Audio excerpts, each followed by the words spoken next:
Can I take just a minute to vent on you, with you? I promise I'll come back around to some positive, and I may lose some of you, and that's okay. I'd encourage you to stick it out because I do think that there's some reasons I want to do this, reasons I want to share, and there's some points I think that God has shown me out of the week, and I want to share with you. But boy, it's been a week. It's just been a week, and maybe you can relate. I'm sure if you can't relate this week, you've related to a week in the past, or you'll have a week in the future where it just sort of, man, it's just been a week. And I don't have a lot of people to vent on, so I'm going to take advantage of you all out there, my social media friend land. But it kind of started with, first of all, if anyone's paying attention, I got a few that follow sort of close with the Sundays at 7 videos. I didn't put one out last week. So right off the rip on Sunday, the couple weeks before that were really a lot of highlights and ministry and God doing things, good things. And boy, we can make a whole nother lesson out of that. I'll try not to side trail on recognizing the storms and the strategic attacks of the enemy at those high points, at those mountain places, that preparing yourself for, man, what just hit me? Like I'm going to share. So if I can, I'll try to be concise, not get too lost in my woes and my pains this week. But even from Sunday, I should have kind of saw a sign. I just did not have a thought. So I just didn't release a video Sunday. I didn't think much about that. Monday, I'm off to get some nerves severed in my spine that I do on an occasional basis, which is kind of a good thing, other than the fact that I need it at all. So I do have a spine condition, and that was kind of my Monday. And man, I went out on the back of that, I tried to do a little, it was a rainy day. I'm trying to get laundry done. I try to do a little Ubering, which, there's a whole nother factor there. I'm needing to do what I can to make ends meet right now. I'm trying to financially make it. And so I'm back to doing some Ubering, which is not my favorite thing, but it's a blessing. And I'm trying to see it. God does open doors, and I'm going to back up to that day. But it just was not going well. It's rainy. I threw some laundry in at the local laundromat, and I don't like doing that either. And I'm like, I'm going to hit the button, and I end up shooting all over my town here in Dayton, Ohio, just for a little bit for I think I made like $38. But there's a testimony out of that day because I just wasn't feeling it. Already, I should have known something was in the midst, something was in the air. Tipped off Sunday, didn't think much about that. Monday, had the injections, that comes with different chemicals being put in to numb those areas that are being worked on. Comes Tuesday, I go off to the cardiologist. They shoot me full of more stuff. And I had a kind of a heart stress test done as a follow-up thing. That ended up being like a 5-hour thing. They didn't tell me. So I spent all day at the cardiologist. Up to this point, I'm weathering it pretty well. Right now, you're thinking, okay, what's the point? Big deal. Not big deal, really, just normal stressors. But come Tuesday night, I'm not really sure what hit me, but man, I don't think I've ever been so sick in my life as I was this week. My theory is food poisoning.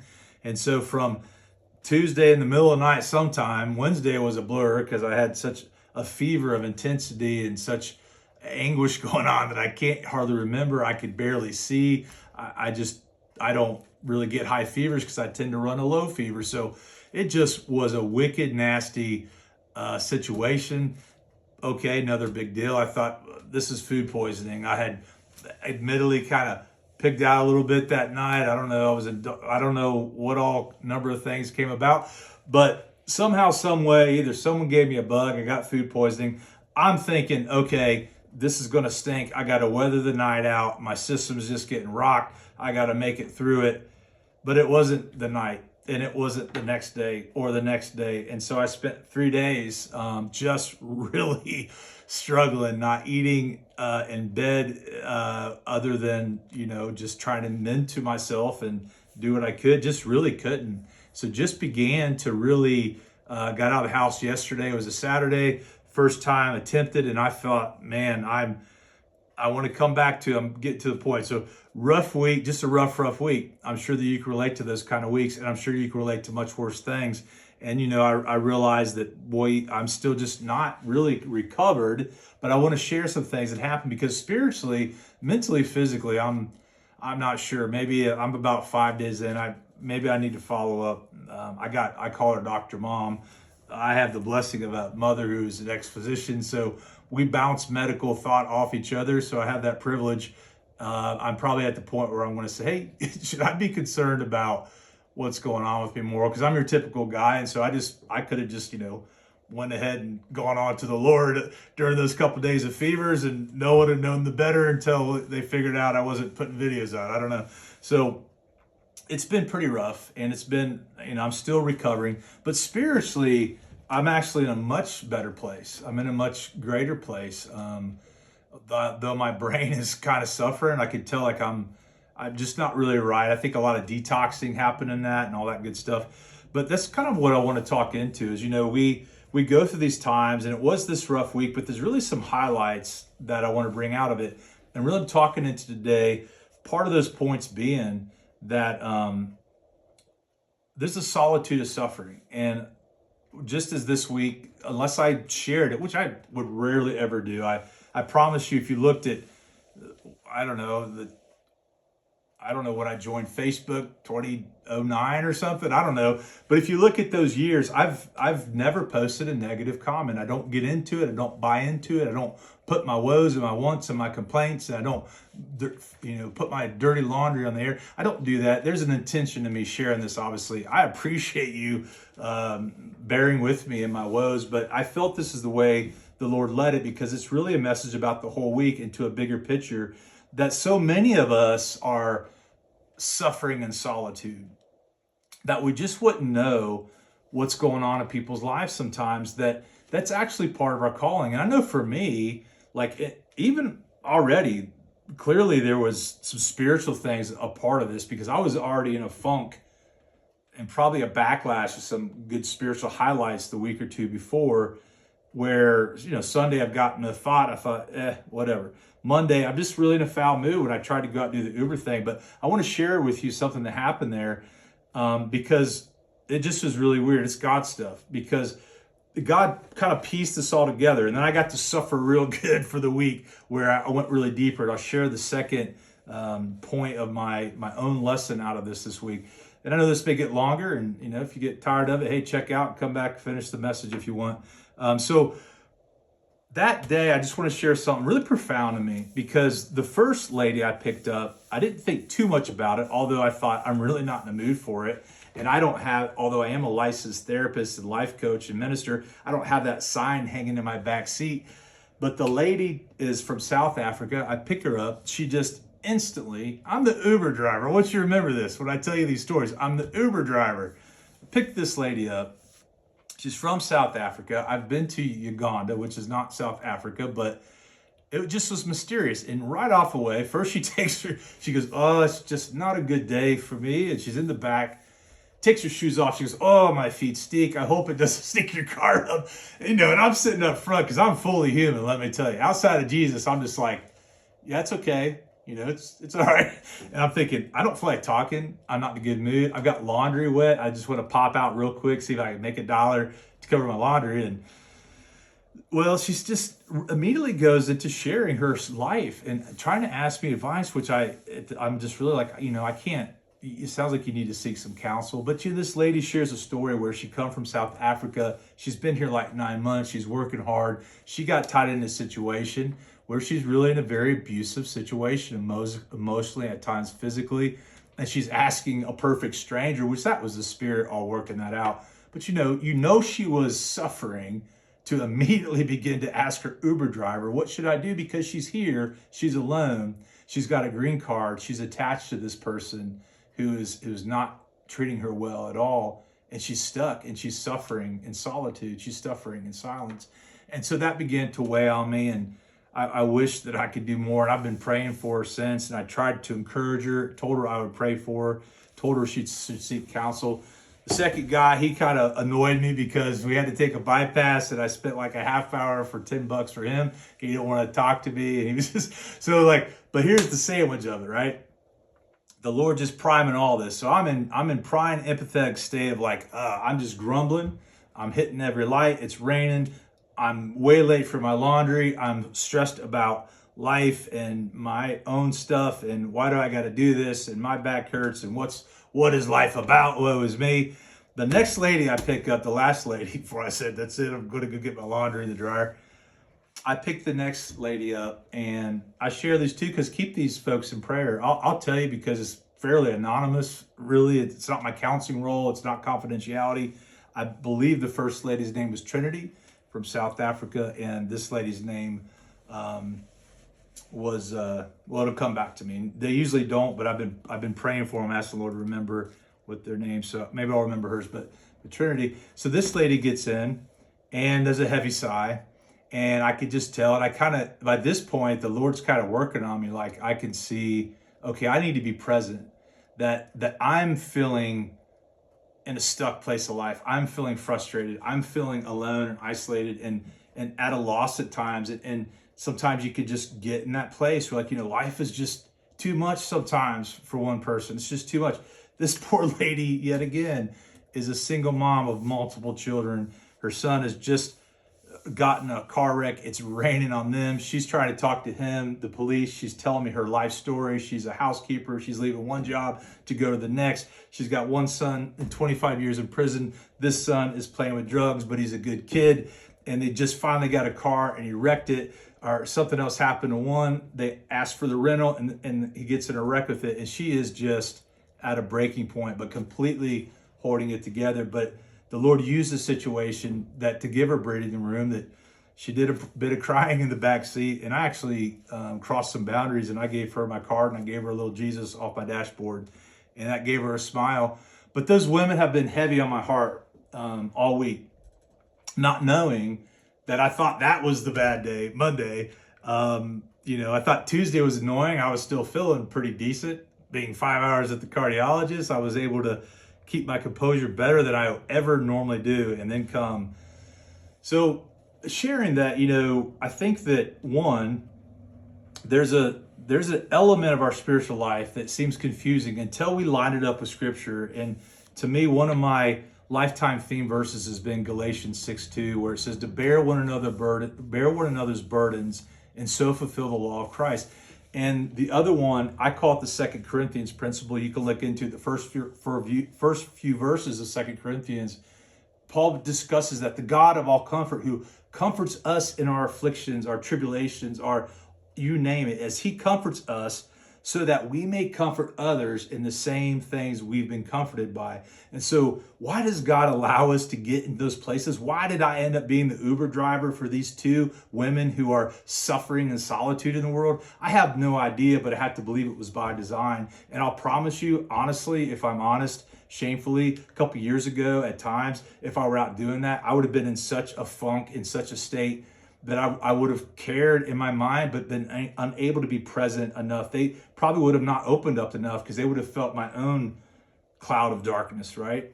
And so to at least be in a place where I wasn't, here's the thing, let me just say as a side note, happy Christian, we don't have to be happy all the time. There's no scripture that says, be thou happy all the time.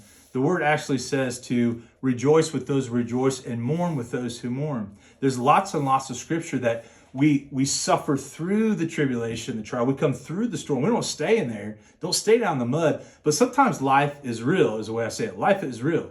And so just know you don't have to always be feeling it. You don't have to always be feeling great. If you believe that you're going to always feel rainbows and sunshine and God's presence, you're going to be very disillusioned, because it's just not always going to be like that. Though he is always there, as the saying says, the sun is always there, even if the clouds are present, right? The sun is always there. God is always there, even in the cloudy times. But it's okay if we're not always feeling it. And I think because we're not feeling it, one of the principles here is that it builds an empathy.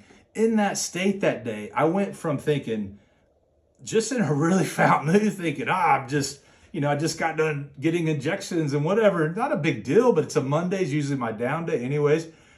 And because the first lady was like such a burden of like, I have no idea what to say to you. I can't tell you what to do, but you've burdened me, and I'm going to carry that burden in my spirit. I'm going to pray for you. And I've continued to pray for Trinity as I can. I can't do much else for her, but I know that God can intervene. I wish I could remember the lady's name, but same thing. But by the time I got done with her, it had shifted me because God began to say, here's the thing. As you're suffering, sometimes as we look up, we realize that we're not actually suffering in solitude. We're not actually suffering alone because there is actually suffering all around us. And that's actually what we've been called to comfort one another, to be that light, to be that salt, to say, you know what, me too. You know what, I'm struggling. You know what, it was tough. And so on the back of it, I'll try to make this quicker. This week, it just ended up being just rough. But what I want to share about that edge of suffering and the reason in it and God's design in it is that, one, it wasn't fun and I wasn't liking it. Wednesday, honestly, it was just a blur, but I think it stretched out long enough that it's taken me time to get back here. I went through a real bitter season for several years. And as I'm moving out of that, it's a celebration to me. Maybe it doesn't mean a lot to you. Maybe one day it will. I hope it encourages you to say, to move to a place where I was suffering all week. Like, I'm a grown man with things to do. And, in the mind too, I'm like, I just lost a whole week of not being able to make anything and all kinds of factors, right? I had to cancel my one client that I had scheduled this week. That's a major part of my income, But I was able through that to lean into the Lord and just to the best of my ability while grumbling, complaining and not liking it, saying, Lord, thank you, thanking him all. Cause I was just at a loss what to do. I couldn't use the phone. The best I could have been able to do is probably blurry idly hit 911 and help me. Like at some point, if I felt that was going to be the need, maybe I should have, I don't know. But that God, I was able to draw on his comfort as a friend of mine, my coach Marina, spiritual mentor, friend, and spiritual mother of a type online.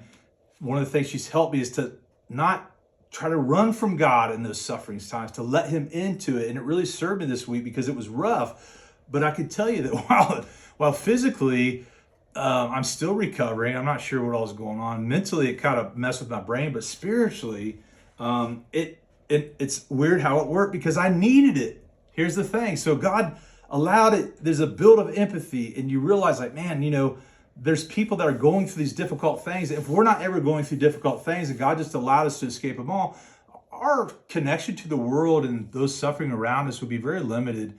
I would have had no concept of really seeing the pain of those ladies that were in my car this week if I too had not been at very similar points. And I have been at very similar points in my life where I just have no idea what to do. And I could tell they also were people of faith and they just clearly needed anyone to hear them, right? And especially pray for them. And so the other thing I would say is the cool part is out of the week for me, as a result, I got to build in fast and, I was kind of getting pretty loose. I've been working on my health I need to, I'm working to boost my health. I believe we're a whole being. God created us mind, body, and spirit. And we've got to work on all these pieces of ourselves. Our soul, our spirit, our body are all interconnected. And so as I work on those things, I struggle. And so God kind of gave me a blessing of being sick that I got a 3-day fast put into it because I was unable to and did not eat for 3 days, mostly slept and just moaned.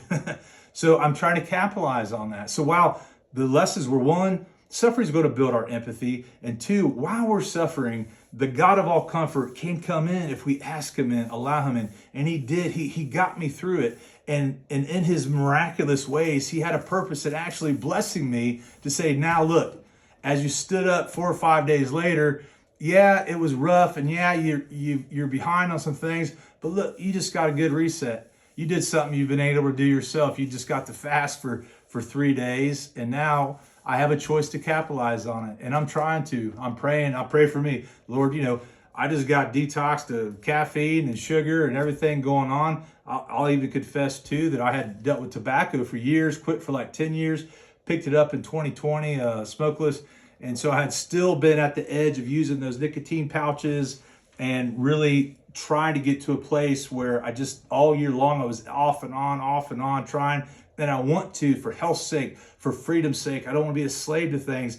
And so in the worst sickness of my life, God blessed me with giving me at least a restart, a running start at getting a reset. And now he's saying, okay, son, it's in your hands. What will you do with it? And so I'm trying to capitalize on the progress that actually, while the week was rough and I'm still physically not awesome and mentally not awesome, I feel spiritually way ahead. And isn't that a miraculous way our God can work in ways we just don't even understand? But if we'll slow down, and he's teaching me, see me in all things, see me in everything happening, see me in the rainy day with the lady with the stinky feet in the back seat that's trying to make you a counselor, and realize that maybe I needed you to be right there in that mood with her, in that empathy with her, to go, you know, I know life is so hard, and the best I can say is, man, I'm praying for you.